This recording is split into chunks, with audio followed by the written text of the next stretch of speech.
La Mauritanie a proposé la candidature de l'épopée Samba Geladio. Ndeɗo inde ina jokkinanede e nder windere nde tengtini e leñol fulɓe hani e nder Fuuta Tooro. kono oɗo Samba Gela Jeegi jibina koto wargo Mauritanie wuro wiyetengo jammon ɗiɗon potta ko hakkunde hitande 1994 e hitande 1970 o jibina kono hol oɗo jambaro mo dartol muɗum nana e donade pinal UNESCO jandinnoɗo laamu konko Boubou Moussa canjuɗo wittiyankoɓe tampini awluɓe hani e dartoɓe jabti ngal namdal ko Ndiaye Seydou Amadou bittuɗo gurdam makko o laamima laabi kewɗi hakkunde ujunere temedde jeeɗiɗi e joyi fewde ujunere temedde jeeɗiɗi capan tati e joyi ko ɗon konko Boubou Moussa caggal nde o itti bamum Boubou Moussa konko Boubou Moussa kañumne yalti kono kadi Samba Gela Jeegi dey ko donɗo laamu gila ni e kolitengel no wiiri Ibrahima Dieng dartiyanke Samba Gela Jeegi keftinaɗo hannde e UNESCO ko fuutanke ko jambaro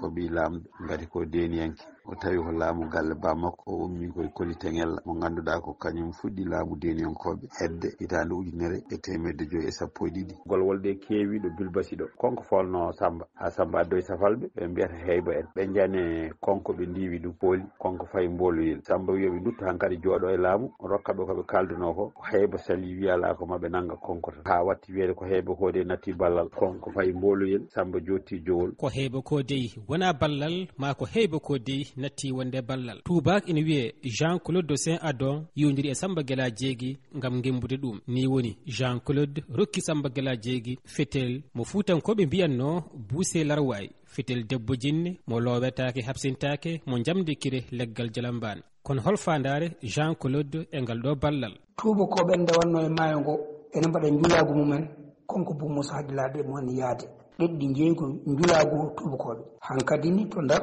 tubakoɓe kaaɓi gone yiilade peeje ɓe mbaɗi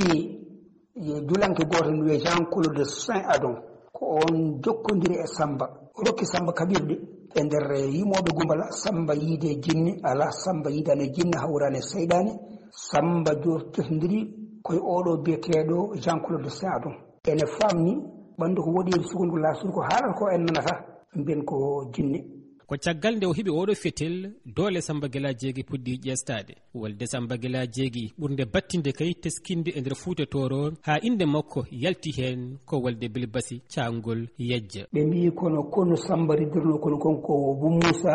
koltiddimaɗe maɓɓe gasa cangol ngol ngol wiyete ko yejja wittiyankoɓe kolliti o maayi koye rafi cellal o fayi ɓundu omo ƴeewoye konu omo yaade e gawlo makko no wiye Sey Malalaya nde ɓe ngari to ɓundu to ɓe ƴeewo konu ha ɓe ngari nokku no wiye Jamweli kiti ko ɗon maayi Sey Malalaya artiri puccugoye fetelo jagorɗe tati Mauritanie jilloynamo to okki Samba Gela Jeegi ngam heɓtinde duunde nde tawi ni rawda ɗon dey ko Ndiaye Seydou Amadou ñande wolde Bilbasi barmuɓe e mayɓe keewi kono kadi pille jambaragal mantiniɗe jiyama hen Oumar El Hadji Thiam Nouakchott RFI